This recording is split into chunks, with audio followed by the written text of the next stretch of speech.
تو یہ کہا کہ مولا اگر تو بخشنا چاہے نا تو حضور کی امت کو بخش دے. یعنی اس نماز کے صلہ یہ مانگتے تھے. اب تو ہم لوگ خالی جمعہ پڑھ کے باہر نکلتے ہیں تو 500 آدمیوں کو کہتے ہیں آ جاؤں جمعہ میں. ہو اللہ بھائی تو دا تو کوئی میدان تھوڑا مار دیا تم نے, تو جمعہ میں آیا تو اپنے لیے آیا. یہ حالات ہیں ہمارے. ہمیں آج بھی ضرورت ہے کہ ہم ایسی نمازیں تلاش کریں جن کی ایسی نمازیں ہوتی ہیں تو ان کو یوں آواز آتی ہے کہ امت محمدیہ کو بخش دے. رب فرماتا اس وقت جو الہام ہوتا اس میں ارشاد ہوتا عثمان ہارونی میں نے تمہاری ایک نماز کی وجہ سے حضور کے 35 یا 30,000 امتیوں کو معاف فرما دیا. اب آپ اندازہ لگائیں کہ 5 وقت کی نماز کا 35,000 سے کیلکولیٹ کریں کتنے لوگوں کو بخشوایا. آج ہم اور آپ ہیں ایک نماز پڑھنے کے لیے تیار نہیں. آپ یہ سمجھ رہے کہ آپ اپنا نقصان کر رہے ہیں, پوری امت کا نقصان. آپ کہیں گے وہ کیسے ہوگا؟ ہر نماز کے قاعدے کے آخر میں دعائے مغفورہ ہے, اور یہ دعائے مغفورہ تعلیم نبی صلی اللہ علیہ وسلم کی عطا کرتا ہے جس میں ساری امت مسلمہ کے لیے دعا کی جا رہی ہے. آپ نہیں مانگ رہے ہیں اس کا مطلب یہ ہے کہ آپ حضور کی امت کے ہمدرد نہیں ہیں, آپ نقصان کر رہے ہیں امت کا. یہ حضور نے دعائیں رکھ کر سب کے لیے مغفرت کے لیے پیغام دیا تھا, بخشش کے لیے اور شفاعت اور سفارش کے لیے. آج ہم نے اسی کام کو چھوڑ دیا. میں عرض کر رہا تھا امام اعظم کو جب آواز آئی نا تو اللہ سے عرض کیا نا تو کیسی بات کہی کہ مولا قیامت تک جو میرے مسلک اور میرے مذہب پر یعنی مسلک حنفیت کا مقلد بن جائے نا مولا ان سب کی مغفرت فرما دے. تو آواز دی گئی کہا نعمان جاؤ تمہاری اس فرمائش پر میں نے تمہارے مقلدوں کو معاف فرما دیا. اس انداز میں. لیکن سنگت دیکھیں, اللہ جب خاص کام لینا چاہتا ہے نا تو پھر وہ نظام بھی کیسے بناتا ہے.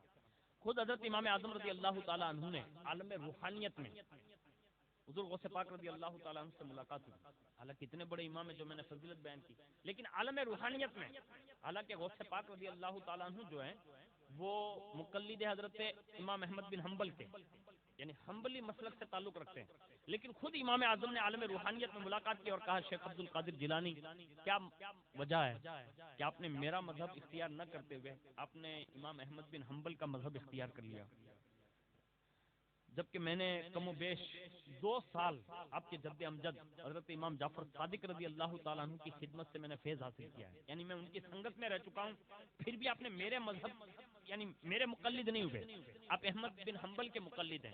اللہ اکبر. اس وقت حضور غوث پاک نے جو ارشاد فرمایا نا وہ سننے کے قابل ہے. حضور غوث پاک نے ارشاد فرمایا کہ میں نے مسلک کے حنبلی اور مذہب حنبلی کو جو مطلب اختیار کیا اس کی صرف 2 وجہ ہے. کہ وہ 2 وجہ کیا ہے؟ آپ نے فرمایا ایک تو یہ ہے کہ اس مذہب کی جانب بہت کم لوگ راجح تھے یعنی رجوع کرتے تھے, یعنی ان کی تقلید کرتے تھے, اور یہ مذہب جو تھا نا وہ مسکینیت کی طرف رجحان کر چکا تھا, یعنی کمزور ہو چکا تھا, ضعیف ہو چکا تھا. اور یہ جو کمزوری اور مسکینیت ہے نا یہ میرے نانا جان محمد الرسول اللہ کو بڑی پسند ہے. کیا کہا بڑی پسند ہے, کیونکہ حضور صلی اللہ علیہ وسلم دعا میں یہ کہتے تھے اللہم احیینی مسکینا وامیتنی مسکینا واحشرنی فی زمرۃ المساکین. یعنی حضور یہ دعا کرتے تھے کہ اے اللہ مجھے جو ہے زندہ رکھ تو اسی حالت یعنی مسکینیت کی حالت میں رکھ, اور مجھے موت بھی دے تو اسی حالت میں دے, اور قیامت کے دن جب مجھے اٹھا تو مساکین کے زمرے میں اٹھانا. یعنی رسول اللہ میرے نانا جان یہ دعا کرتے تھے. تو ایک وجہ تو یہ بنی کہ یہ مسکین مذہب ہو چکا تھا تو کم از کم میری وجہ سے اس کو ایک سہارا مل جائے گا اور میں اس زمرے میں داخل ہو جاؤں گا, اور تا قیامت تک کے لیے ان کا مذہب جو ہے نا وہ قائم اور باقی رہے گا. اور دوسری بات امام اعظم سے کہی کہ حضور دوسری وجہ یہ ہے جو میں نے حنبلی مسلک کی اقتدا کی ہے, کہ وہ کیا ہے کہ رسول اللہ صلی اللہ علیہ وسلم کے فرمان کے مطابق کہ آپ کا مذہب حنفیت جو ہے وہ بڑا مشہور ہوا, اور باقاعدہ حنفیت پوری کائنات میں بڑی تیزی سے پھیلا, اور یہ حنبلی مسلک جو تھا نا وہ اتنا پھیلا نہیں. لیکن دوسرا سبب یہ ہے کہ خود امام احمد بن حنبل جن کا میں مقلد ہوں انہوں نے ایک روز بنفس نفیس یہ ارادہ کیا کہ انہوں نے رسول اللہ کی بارگاہ میں میرے لیے یہ عرضی رکھی, اور حضور صلی اللہ علیہ وسلم کے فرمان کے مطابق جب انہوں نے عرضی رکھی تو حضور نے خود مجھے یہ فرمایا کہ شہزادے عبد القادر یہ احمد بن حنبل کہہ رہے ہیں کہ تو ان کا مقلد بن جا. جب میرے نانا نے یہ کہا نا کہ میں ان کا مقلد بن جاؤں تو حضور کے ارشاد کے سامنے میری ساری باتیں میں نے سمجھ لی. اب میں نہ نہیں کر سکتا، بس اسی رسول اللہ کے ارشاد کے مطابق میں نے ان کے مذہب کو اختیار کیا، یعنی میں مقلد بنا. یعنی اتنے بڑے بڑے لوگ بھی، یعنی امام اعظم جیسے لوگ، امام احمد بن حنبل جو مطلقاً مجتہد ہیں لیکن پھر بھی بارگاہ غوثیت مآب رضی اللہ تعالیٰ عنہ میں اپنے مذہب اور مسلک کے لیے یوں عرضیاں پیش کرتے ہیں. ہمیں اور آپ کو بھی ضرورت ہے کہ حضور غوث پاک کی بارگاہ میں کل کی جو رات آئے گی، کل کی رات اور کل کا دن اب سے جتنا ہو سکے، یہ اتنی بڑی رات ہے. کل انشاءاللہ میں عرض کروں گا کہ